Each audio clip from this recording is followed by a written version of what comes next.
Well, I'm giggling with our final fabulous segment here on Cityline because this too is the first time that she's been in our studio and on the comfy couch. And who is this person, you may ask? We're talking about Tracy Oster. You are the Executive Director for Downtown on the Go. Welcome physically in the studio for Cityline. Yeah, thank you so much. I'm really happy to be here. It's great to have you here because Fred and I had you, you did a whole Zooming with us when we were Zooming out of my kitchen for COVID. 2 months after I started, I was like a deer in the headlights. I had no idea what I was talking about then. So wow. I feel like after 2 years now, I'm finally kind of getting a little bit of handle on it. Well, and Tracy, what is it like to take a job where your office and your standard of measurement is shut down? You know, it was a lot harder than I thought it was going to be. Yeah. I had worked 14 years at my previous job and was ready to move on and do something different. So, and it was a nonprofit, but it was education, not transportation. So learning that whole world. And then, you know, not being able to be in the same space as your team and have that kind of stuff. So we managed, but it was a lot harder than I thought it was going to be. I'm pretty good at, you know, getting to know people and that kind of thing. And it was a lot harder. You have a good warm-up factor within you because you are instantly fun to be around. Thanks. But boy, let's ask the question, how does that translate over a Zoom or a Teams when we have an executive director that is leaving and a brand new one that's coming in? Were there moments when you thought, what did I get myself into? Absolutely. What the heck did I do, you know? But I also knew it was the right thing. And, you know, the board took a chance on me and it's been great. They've been great. I have a great board of directors. And the team, you know, has, for the most part, stuck around. And that was, you know, honestly, for me, it was, they were teaching me, right? Right. A lot of that. So, and like I said, they're great. So, yeah. I love that. So if I was brand new to your organization and I were to ask you, gosh, what is Downtown on the Go? What would you say to me after 2 years? Well, a little bit of history. Downtown on the Go was started as a partnership with the Tacoma-Pierce County Chamber, City of Tacoma, Pierce Transit, and it really was formed to do the city's commute trip reduction program, CTR, and that is a state law that says all businesses over 100 employees have to do something to help their employees and encourage their employees, you know, to other than coming in, you know, in a single occupancy vehicle. Right. And so, but we've really expanded since then. We're doing a lot of different things. These are pictures of our walks and some of our other events. And so really now our mission is to be the advocate, the transportation advocate and resource for anybody in Tacoma. And what we do is we try to educate folks for options other than, you know, driving in a car by themselves, encourage folks to get out, walk, ride the bus, ride a bike. And then we advocate to make sure that we have policies and laws that make that safe and accessible. Yeah, okay, so this slide that we have up, and March 24th, that's tomorrow. This is one of your famous talks. So I have seen these on Facebook and on Instagram and thought, wow, you have some heavy hitters that come and talk. For instance, let's see here, I think I saw Tanisha, what's her last name? Tanisha Jumper. Tanisha Jumper, former TV Tacoma communication manager, now with Tacoma Public Schools, talking about how employers help. So talk with us about the one that's coming up tomorrow. Right. First of all, Tanisha's amazing. She is the best moderator ever. We love her. She's so great. So tomorrow we are talking about, it's called More Than a Tailpipe, and it's how Tacoma can become more climate resilient and how mobility kind of fits into that. And we've got a great panel tomorrow too. We have Chrissy Cooley, who's the executive director of the Tacoma Clean Air Agency. Yep. Puget Sound Clean Air Agency. Evlando Cooper, who is a commissioner with the Sustainability Tacoma Commission. And then Ileana, who was part of the leadership, the environmental leadership cohort that they just did. Yes. So I got to sit in on their practice session and listen to them, you know, talk and Tanisha kind of direct things, and it's going to be fabulous. We're doing them in person. It's hybrid.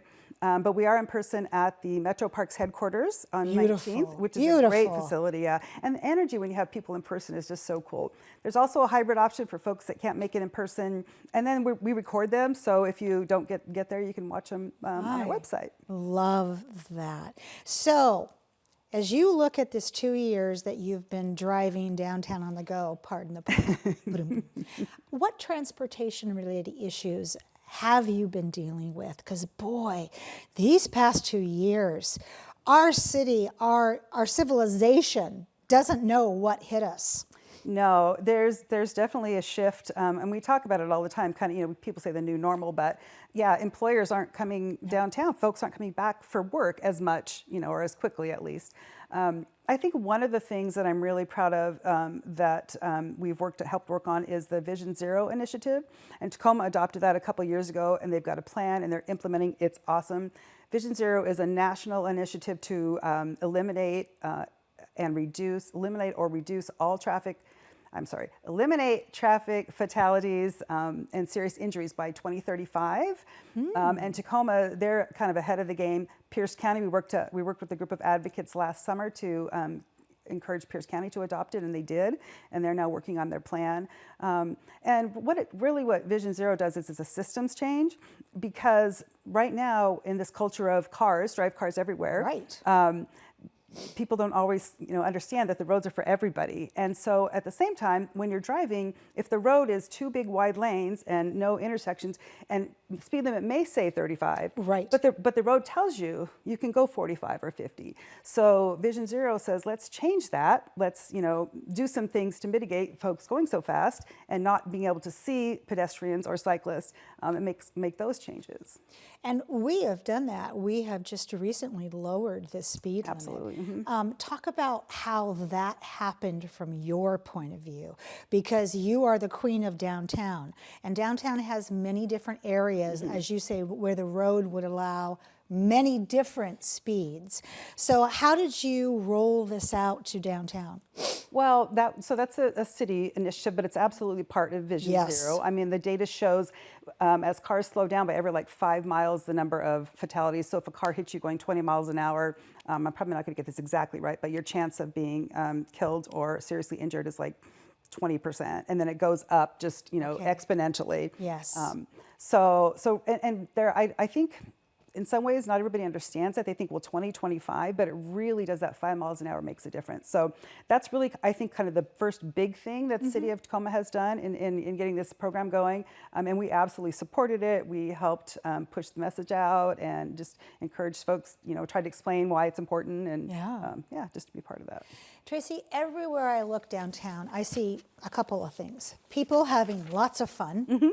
Lots of traffic, lots of people exploring our city. And when I think about some of the issues that you have been dealing with, have you changed the mission or the vision of Downtown on the Go because of what we've gone through? That's a great question.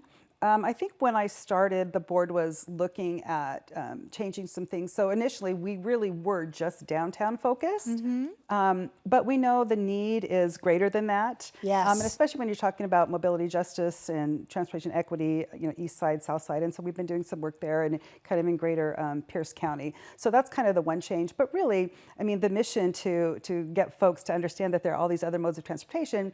And our vision is that we have this vibrant community where folks can get around in all different types of transportation, and it's safe and it's accessible, and you know, we all can just, you know, it can all be together, and that it's just interconnected. Yes, we can all play nice in the sandbox. Absolutely. Bike lanes are important. Let's talk about, oh gosh, we have some time, but I want to get in about scooters, and I want to go to farmers markets also. 2 years ago, when you first took the helm, I didn't see scooters on every corner. And you may go, well, Amanda, every corner, but I see scooters in Proctor, I see them in Stadium, I see them downtown on the corner by the Pantages. Wow, what has happened? Yeah, that's a great program. That's the city's new micro-mobility program. And they partnered with, or they contracted with the Razor. And Razor's fabulous. They partner with us at some events as well.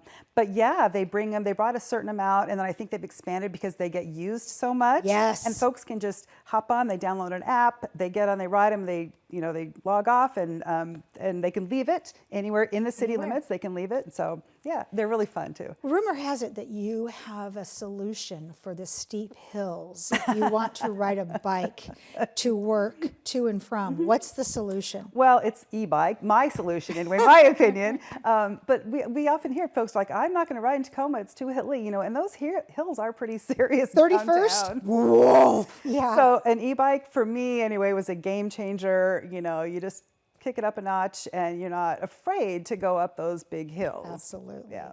Okay, farmers market. The first day of spring happened this week. That's right. Today is the 23rd. When do our farmers markets bloom and open up? I believe they start in May. I actually have a meeting with the new executive director next week to start some of our planning. But so I believe it starts in May, and we do during Bike Month in May. We do a couple of ride your bike to the market events and partner with them that way. So we have a lot of other events going on for Bike Month as well. The bike swap is back this year, which is super fun on May 6th. We do bike bingo. We're focusing right around and take pictures and fill their bingo card. That's super fun. So, but the market is definitely a big part of the outreach that we do during the summer. Absolutely. Last 30 seconds. Who do you need to thank? Wow. Well, thank you for having me again and for helping spread the word. Like I said, I have a great board of directors, and I really appreciate the work that they do. They're volunteers in setting the vision. The staff. Amazing team. Amazing team. For Yes. a small team that we are, we do a lot of work. We do a lot of good work. Heavy lifting. Yeah, Laura, Alex, and Timothy. They're awesome. And then we have volunteers as well, and we couldn't do our events without them. We're always looking for more volunteers. And then sponsors and funders, for sure. Absolutely. I am so thrilled to be able to meet you in person. You have such amazing energy that I didn't get a chance to get over Zoom, but now I get it.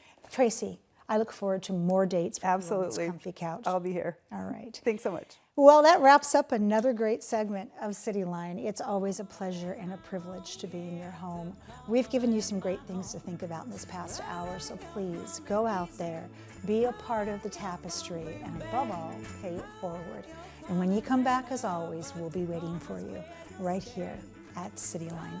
Take care.